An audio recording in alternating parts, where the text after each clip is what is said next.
Hi. Hi. We're back at White Hart Clinic with Christine Bird, a women's health physiotherapist. We have already spoken to Christine, whether or not you've watched previous vlogs about particular subjects that are quite intimate in terms of incontinence, prolapse, pelvic floor exercising, and we even discussed doing your poos. Today we're back because we ran out of time and Christine said she really wanted to cover the subject of sex, and that's much of another taboo subject. So much and yeah, so we decided we had to come back and talk to Christine about this subject because there are so many intimate issues that women go through, perimenopause, menopause, postmenopause, that really should be discussed in the open. Yes. Christine, take it away. Well, that's a very nice introduction. Thank you. It's very nice to be back with the lovely Jo and Anne, because last time we had such a nice time with you, because it's just like sitting around with a couple of friends, having a cup of tea. Oh, yeah. Yeah, that's right, there you are, having a cup of tea. So it's just good to be back. From the last session that we did together, last vlog, we sent it out to some of our groups as well, and the content, and people absolutely loved it. We've had such good feedback from that, so it's great to do more of it. There were a lot of questions coming out of the last couple of the last vlog. Two main topics people wanted to hear more about. You've both mentioned already. One of them was sex. Lots of questions about painful sex. And of course the big question about how to connect up the three very difficult and challenging things in the menopause. There's menopause, pleasure and sex, and how to put all those three together. The other thing that people had a lot of questions about is how to have a perfect poo. So we'll definitely have to go back as well. But today, the topic that we're really talking about is sex, and sex in the menopause, and painful sex as well. So back to where we sort of finished last time. This is a pelvic model. This is the way I'm sitting at the moment, and I'll keep referring back to the pelvic model quite a bit. At the bottom, here's your vulva. You're all familiar with that because we're all sitting. Yes. We're all sitting with one. On one, yes. And most of it has come out of one as well, so you're fairly familiar with that area. And inside the pelvis, obviously, you've got the vaginal area, the bladder, the front wall of the vagina, the back wall. I'll just bring it a bit closer, and the uterus spoons the bladder on top. But you don't need to remember all the details of that. But if you really want to understand what that's all about, do watch the last vlog on hot flush. So in your vagina and your vulva are very big fans of estrogen. Estrogen is one of the sex hormones, the reproductive hormones, that slowly diminishes perimenopausally, first fluctuate and then slowly goes down when your ovaries go into retirement. So estrogen keeps your vaginal tissue thick, elastic and moist. So less estrogen can mean thinning of the vaginal walls, painful vaginal tissues, and drier vaginal tissues, and we call this vaginal atrophy, and I'll come back to that. I make a very poor joke at that point and say, not a trophy in sight. Absolutely, it's miserable. It's miserable, but it can be helped. Yeah. So at the end, hopefully today, it's much clearer. I think that's what today's about, is that there is a resolution. That's right. So that vaginal atrophy is very much about the connective tissue and muscle changes. There's also, when the estrogen goes down, there's also a change in terms of pH of the vaginal tissues, which can increase the risk of urinary tract infections. But again, we will talk about how to prevent that in a moment as well. So in terms of sex in the menopause, there are two hormones that play a big part. The first one that I already mentioned is estrogen, and the other one is testosterone. And yes, testosterone is a female sex hormone, and we do need it. And I strongly believe that in women's health, testosterone needs a lot more attention. So testosterone is also made in your ovaries and also in your adrenals, your little glands that sort of sit on top of your kidneys. A deficiency of estrogen, of testosterone, can be life-threatening. So if you think about testosterone, it's partly responsible for your sex drive, your libido, your ability to orgasm, really very much your joie de vivre. So quality of life threatening if testosterone is depleting. Most women in menopause the testosterone levels will go down. Very few women, the testosterone levels will go up. So testosterone needs testing. You can get testosterone topically can't. Is it, That's right. Discandus, but at the moment in the UK there is no. It's not licensed. No female testosterone license. If it gets prescribed, it's a male preparation. But if you ever need to know more about that's going to change? I think it is going to change. There are rumours that it is changing. That's so watch this space really on that. So testosterone. Obviously, we want to still have for our spotted fever as much testosterone as we can still keep going, even without the preparation. For that, you need muscle and a little bit of fat.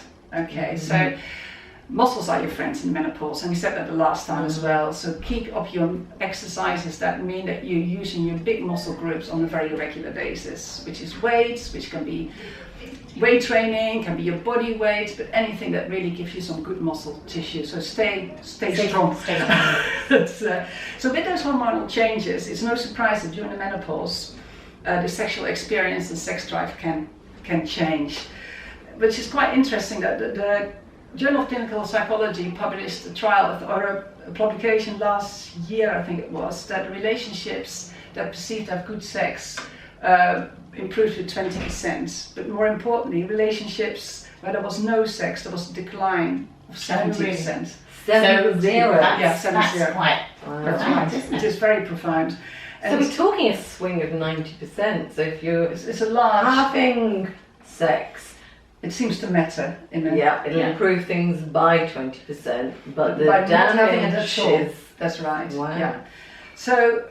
a big figure. And of course, that's a relationship aspect, and intimacy obviously very much coming as part of that. But the other side of that is that women get a lot of physiological, so physical benefits of sex, and I think that often gets forgotten. Basically, arousal and orgasm is good. It's good for us. That's like males. There's a lot of men out there who would like to hear that. Exactly. That's so true. But like men, we have got erectile genital tissue. So if there is arousal, there is a congestion, more fluid flows through your vaginal and vulval tissue, and with that comes all the healthy reproductive hormones. So it's like a good flushing of healthy hormones in arousal. Then if this is followed by an orgasm, you get a sort of a decongestion, so it all flushes out again, which if arousal doesn't lead to an orgasm, it can take up to a day for that to happen. And apparently after an orgasm, it's only a couple of minutes. So you want that flushing in and that flushing out again. So basically, from our point of view, we like to put it on prescription. Definitely. A lot of men will be going, I like what this one's got to say. Talking to the chemist. That's right. It also works both ways. So an orgasm basically is a pelvic floor muscle contraction. So if you basically, after an orgasm, you could argue that you've done one of your 3 times a day sets of pelvic floor muscle exercises. So basically, if you get up in the morning, you know you need to do your exercise 3 times a day, have your pick. Yes. You can have sex 3 times a day, or you can do your exercise 3 times a day. So I'm going to tell my husband, I know what I'm saying. it's all a matter of personal preference, I would say. I think most of us will just do our exercise. Yeah. So the beauty of it, as it works both ways, when you do your pelvic floor muscle exercises, very quickly your pelvic floor muscles will improve, and that they get bulkier, improve from a sensory point of view, and you will get a better sensation, so improved arousal and also a more intense orgasm. So hopefully that sells doing your pelvic floor muscles. That I think also has the effect that it will improve your confidence. So if you've got fabulous pelvic floor muscle exercises, you will feel you're worthy of great sex. And if you feel you're worthy of great sex, it's very likely you'll probably will have really great sex. So it goes around. It is absolutely that's right. It was very popular last time. That's right. So, but however, enjoyable sex can be a big challenge for a lot of women, especially during the menopause. So as we mentioned before, vaginal tissues are very hormone dependent. And a decrease of availability of those reproductive sex hormones means that during the menopause you can get a weakening of the pelvic floor muscle strength, reduced elasticity of the vaginal walls themselves, decreased lubrication, so the vaginal walls might be drier, And with that, you can also get some secondary irritation as well. So for those reasons, perimenopausal women can sometimes have develop pain on sex. Medically we call this dyspareunia. We now think about 40% of women that are around the menopause experience painful sex. So that's nearly half. Significant Yeah, yeah. nearly half of the women. I mean, it's quite interesting. I think when we did our first survey, that was one thing. You know, the dry vagina was right. one thing that That they all we mentioned. Yeah. And sadly, most women do not seek medical help No. or seek any advice for this. I think it's very difficult to talk about when things aren't going as they. I just want to block it out and go, I don't want to think about it. I don't want to think about it. Yeah, and So as part of this, what we're really this hoping, especially conversation. of this really good work that you're both doing, is that women will all start talking and Yes. be the one to talk. Yeah. And be Because proactive in actually dealing with their And most of problems, your yeah. friends probably will follow. I quite agree. But, the other thing I think that's really important in the menopause and the effects on sex as well, that both partners understand the physical and emotional changes. So do talk to your partners. Yeah. Do talk to your partners as well. Because by no way should the menopause interfere with the ability to have enjoyable and pain-free sex. Yes. So although it's very common, we never consider it normal, and it can nearly always be. That's exactly what you said about incontinence, that leaking is never normal, but so many women just think, well, you know, it's menopause and everything just changes. Yeah. So you're saying nothing is normal. No. And there is support And never for give up. everything. Yeah, that and never happens give up in either. the Just because, vagina. that's right. Just Yeah. because you've done your exercises or you've tried one lubricant or if you tried this, don't give up. There's nearly always You'll a find solution. Yeah. So one of the solutions is lubrication and effective lubrication.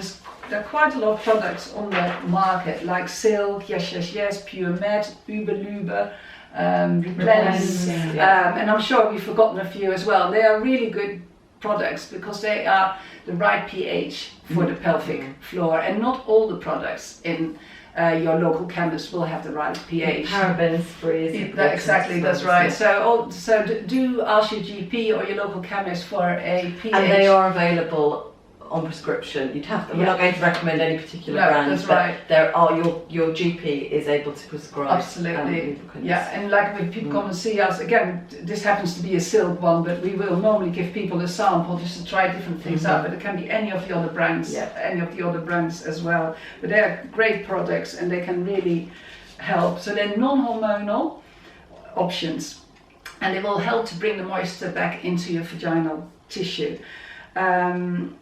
There are some water-based ones, like this one is an example of a water-based one. There also are some silicone-based ones. So the silicone ones, basically, silicone have just got bigger molecules, so it won't get absorbed into the vaginal walls so quickly. But the water-based ones sometimes, in terms of reducing frictions, are more helpful. Okay. So real trial and error thing. Some women use both. They might use silicone-based ones first, and then put the water-based So ones on don't top bulk of that. buy, you know, maybe you just buy Different to see what ones. that's right, to see what works for you. you. Yeah. If you have pain higher up during intercourse, it may be worth putting some lubrication on top of the penis or on the vibrator or whatever else you might use. Some women also use a small pediatric syringe, you know, the syringe you use to give your children Calpol, and then you can squirt it up a little bit higher. And that can be quite helpful. So again, it's trial and error, and if you're not sure, go and talk to specialists to see how it might help or work for you. Okay, that's my main bit. I'm just making sure I'm not missing out on anything in terms of what I'm telling you. So I've made some notes this time. So in some instances, especially in case of long-standing painful sex or in recurrent urinary tract infection or irritation, muscles of the pelvic floor may develop a guarding response. It's like innate protective response of your muscles. When you're in your fight and flight, your muscles think there's danger there. They will start guarding. When the pelvic floor muscles rest in this contracted state, you can decrease the blood flow in the area, and you can cause more pain, creating like a negative feedback loop. In those cases, and if it's something that you can't overcome yourself, physiotherapy really can help. Like any muscles in your shoulders as well, if you kind of walk around like this and you're very tense, you get really painful points, and treatment or massage may help, and the pelvic floor muscles are no different to that. So if they are in that contracted state and the blood flow is affected, it may need some internal treatment to release that. And we can also teach people how to actively release it. How do you know that that's the case? It needs an internal assessment. Yeah. So you can ask your GP. If your GP isn't confident with that, go and Ask see a for a referral. gynecologist or ask for a referral for a women's health physio. And again, that can be done in NHS or in private practice as well. But make sure it's a specialist in women's health who's happy to do an internal assessment and map out the pelvic floor, see where the trigger points are, and then a treatment plan can be put in place. And often it's, if the pelvic floor is a key driver, that often can be changed. And this is something actually we see in perimenopausal women, but we often see it in much younger women as well, in their early 20s. And again, And is it more of a stress-induced thing, do you think? Or? Stress, I think it's a very multifactorial, complex picture.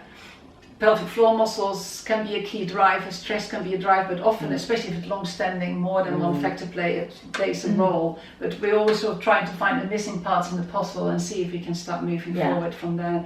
But yes, stress can play a part as well, because we do tend to store a lot of tension around the pelvic floor muscles.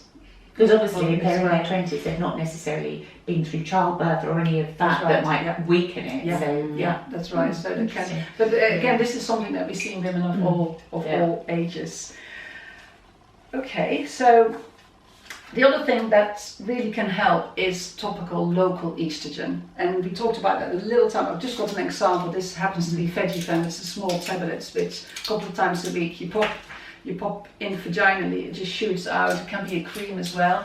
So this is, I know there's always a lot of concern and fear around hormone replacement therapy. This is local, it's topical, there's absolutely minimal risk or possibly no risk as far as we know, and we often see a lot of benefits. So that's just purely targeting the point that you've got an issue with. So no, that's the vaginal area. So if you've got hot flushes, that's not necessarily for you. Absolutely right, because then you would need patches or creams or something that affects your whole purely system. If you've got this is for the vaginal tissue.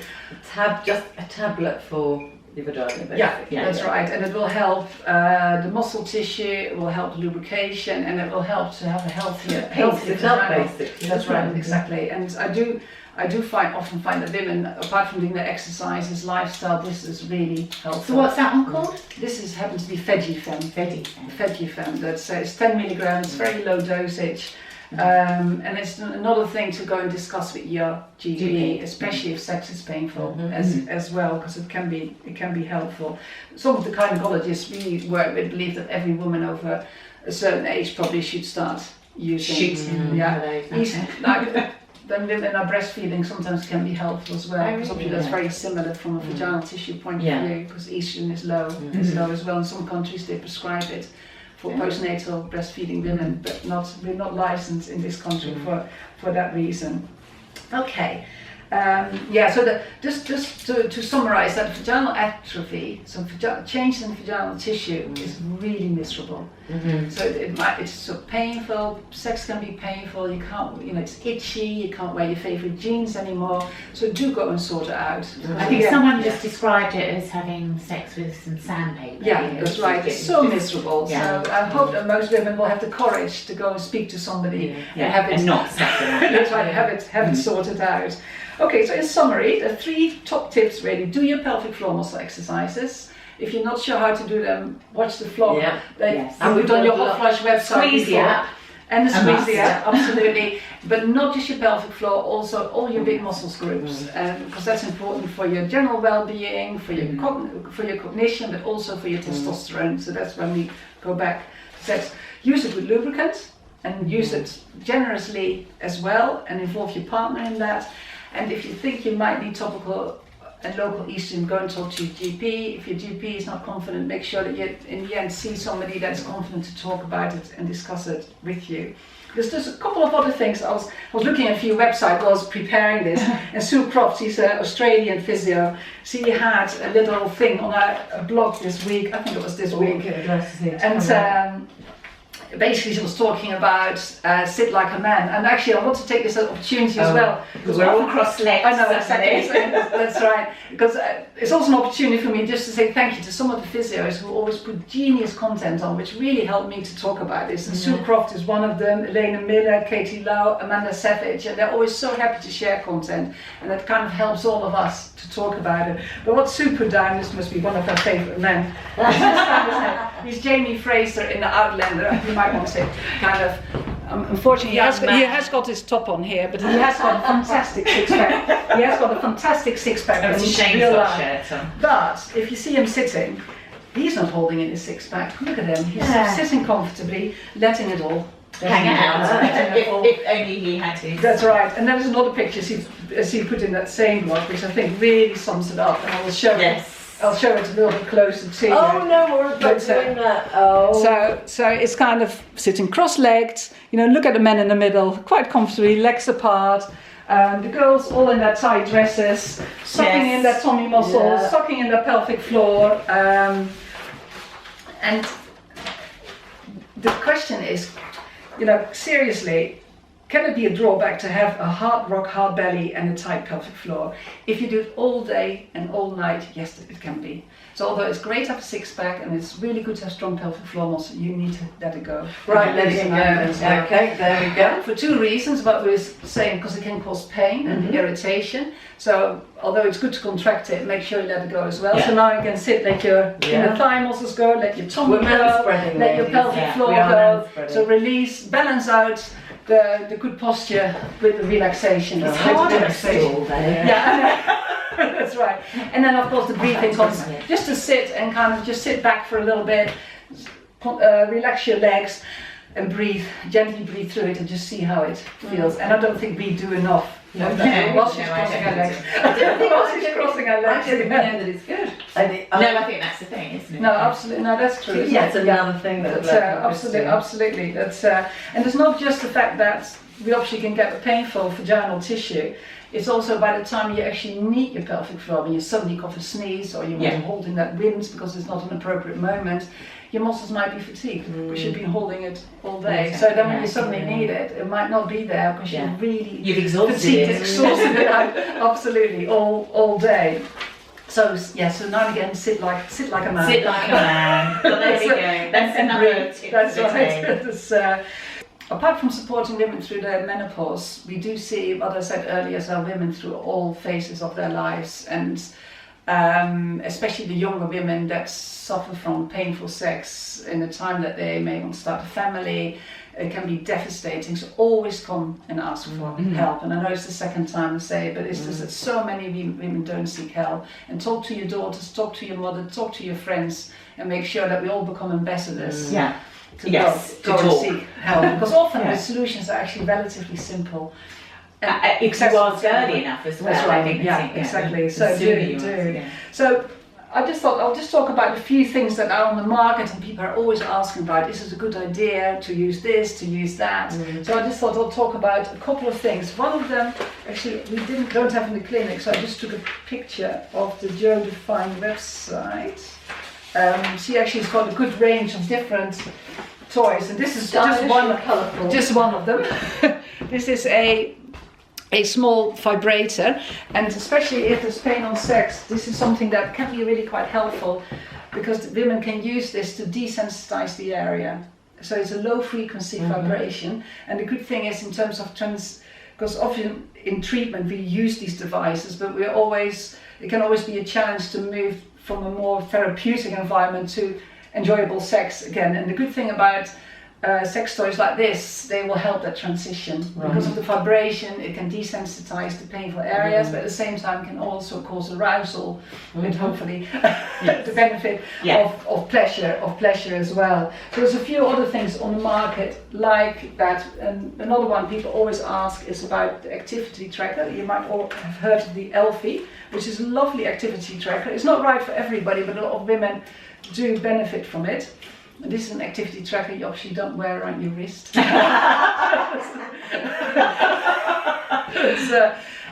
It's got software attached to it. You insert it vaginally, and there's like long holds, short. So there's different type of exercise you do with it, which will challenge your strength, your endurance, and your speed as well. Okay. So again, this, especially if you're seeing a women's health physio, ask them about it, because it's, for some women it's harder to get it in the right position, but then they have got an extra sleeve if need to for that reason as well. So it's a lovely developed, that's right, activity tracker, but you might need some support with how to use it and how to use it best. So actually, don't give up if you get one and you can't use it. Exactly. Get the appropriate guidance. Absolutely. Rather than that's right, because sometimes in childbirth a little bit of the pelvic floor muscles muscles get damaged, and then these sort of things don't work so well. It's the same with cones, which are like vaginal weights. Again, it's not for everybody, and it's actually better to do it. I'll do that. If there's a very painful vagina and we need to release some of the tight structures, we often teach women how to do that at home as well. And this is the one that's on the market, so we can teach them in the difference. Christine, I'm fascinated. You are going to have to explain this. So this is something that you could insert vaginally. So this is where you're sitting at the moment. This is me cut through the middle.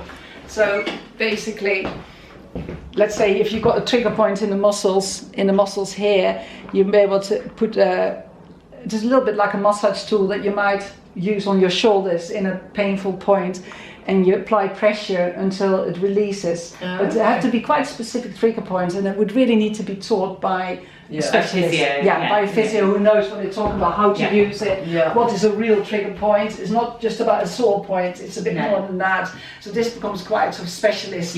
So really don't try to use this unless you've had some. I think if you really have dysfunction like that or problems like that, do it together with a professional. I would say, so you know you're doing the right thing and you're really helping yourself. It always worries us if people buy things over the counter, then it doesn't work and then they give up. So don't give up, but go and see a professional until you really get invest in gadgets yourself. Go and invest in someone who's going to help you. Absolutely. It's the same with dilators as well. Actually, this is one we just got in. So they again can be used for women. This is obviously all for personal use. But they come in different shapes and sizes, and if there's pain on sex, it can help to use dilators to normalise that sensation. Again, I must say this one. So it's like practice. That's right. That's right. So this is not a very flexible one. And this one actually, what potentially could be quite nice. This one acts like a vibrator as well, so it actually is battery. So it does also vibrates. So there's a whole lot of different ones on the market like that. And again, the best thing is to talk to a professional person and work out what might work the best for you. But what's always important for us that whatever sort of medical tool people buy, that it's something that is helpful in terms of the transition to enjoyable sex again, so we don't get stuck in that sort of therapeutic world of making things better, but actually in real life.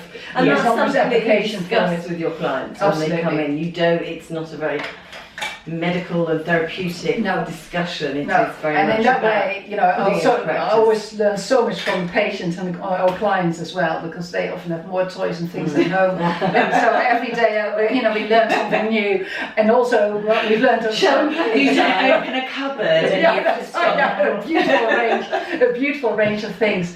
And also in terms of sexual practice, sexual preferences, we have a completely open mind. So we never make any assumptions and discuss anything that we feel we can make a reasonable professional judgment. Yes, absolutely. So feel free and feel confident that with a women's health physio you can really discuss most of those issues without being worried that your practice or the way your sexual experience is different to anybody else, because that doesn't you won't in any way that doesn't faze us. So that's something we work together. Well, that's your professionalism, isn't that's it? Right, That's absolutely. So I think in a nutshell, those three things: lubrication, possibly topical estrogen, and your pelvic floor muscle exercises, and seek for help. If any of those, that's probably the main tips. That's fantastic. And again, I notice we're quiet because we just sort of sitting at your feet and going, tell us more. Well, I'm sure there's certainly younger generation knowing that you post 50, you still have sex. Don't be shocked about that. You'll get there one day yourself. Men are going to be watching this thinking, great, they're going to be trying hard now. for orgasms and and just and another thing to realise about sex drive is you have to have sex to have a sex drive. That seems to help. Yeah. So having it kind of will get you back on track Yeah. as well. To lose it. Yeah, so it is, and often support can and be there therefore too. relationships, hopefully, because that it is quite a difficult time. And it's People complex. like- Yeah, that's right. And there's help. And there's help out. Well, Christine, thank you very much. Yes, and if you didn't watch the other vlog about incontinence and prolapse and how to do your pelvic floor exercises, go and look at that one too. And look out for our How to Do the Perfect Poo, which is coming up soon. Nothing phases us. Anyway, Christine, thank you very much. Pleasure. Thank you. Bye.